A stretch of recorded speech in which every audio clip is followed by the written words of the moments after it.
Alhamdulillah, kita bersyukur pada Allah Subhanahu Wa Taala. Kita mulai 1 April kita telah memasuki fasa peralihan endemik. Dan saya bersyukur pada Allah Subhanahu Wa Taala, saf solat telah pun dirapatkan, beberapa SOP telah pun dilonggarkan. Ini adalah satu satu hikmah yang patut kita syukuri. Kita telah berdepan dengan wabak COVID-19 sejak Mac 2020. Kita tak boleh untuk menunaikan solat sunat tarawih, bahkan masjid dan surau ditutup.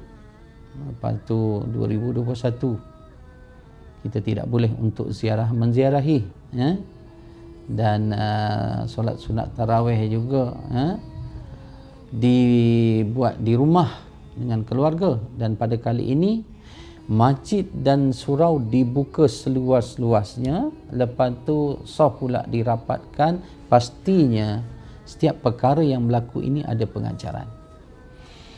Kita khususnya di Malaysia diuji dengan wabak COVID-19, itu yang pertama. Yang kedua, diuji pula dengan bencana banjir di luar musim. Kalau sebelum ini mungkin banjir penghujung tahun, tetapi berlaku banjir ketika awal tahun, bulan Mac.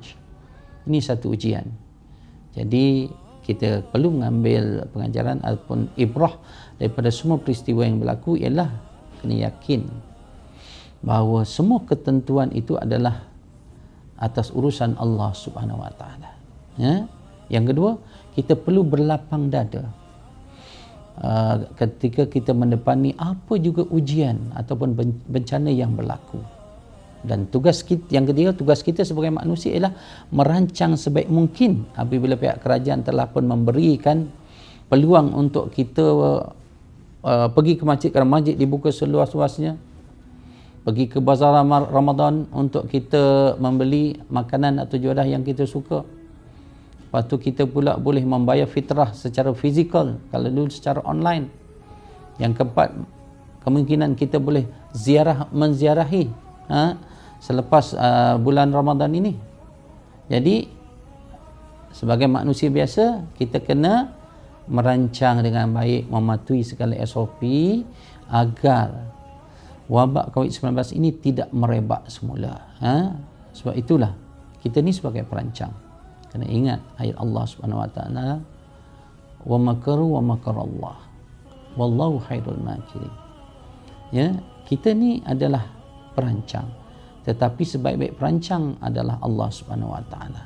Jadi patuhilah SOP dan seterusnya kita laksanakanlah apa yang kita mahu, dan sekiranya ia tidak dapat dilaksanakan, bersabarlah, kerana itu adalah ketentuan Allah.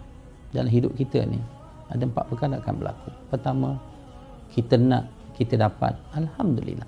Kita nak saf dirapatkan, kita dapat, bersyukurlah kepada Allah Subhanahu Wa Taala. Kita nak tapi tak dapat, itu adalah ujian. Sebelum ini kita nak untuk solat tarawih ketika pandemik, ketika PKP, tapi tak dapat, itu satu ujian. Kita tak perlulah untuk membangkitkan kemarahan orang dalam media sosial ataupun sebagainya. Dan yang ketiga, kita tak nak tapi kita dapat, itu namanya keberuntungan. Beruntung, kita tak nak.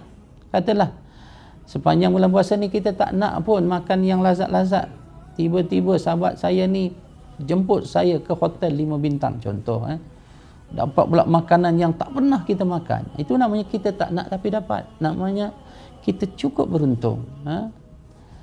Dan yang keempatnya, kita tak nak dan tak dapat.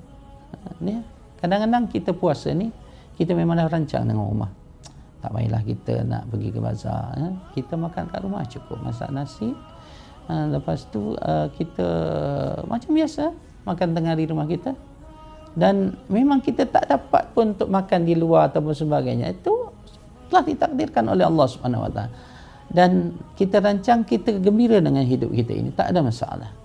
Dan sebab itulah saya yakin bahawa semua yang berlaku ini adalah ketentuan Allah untuk menguji manusia, untuk kita menambahkan keimanan dan keyakinan bahawa Allah lah sebaik-baik perancang dan penentu kepada keseluruhan apa yang berlaku di dunia ini.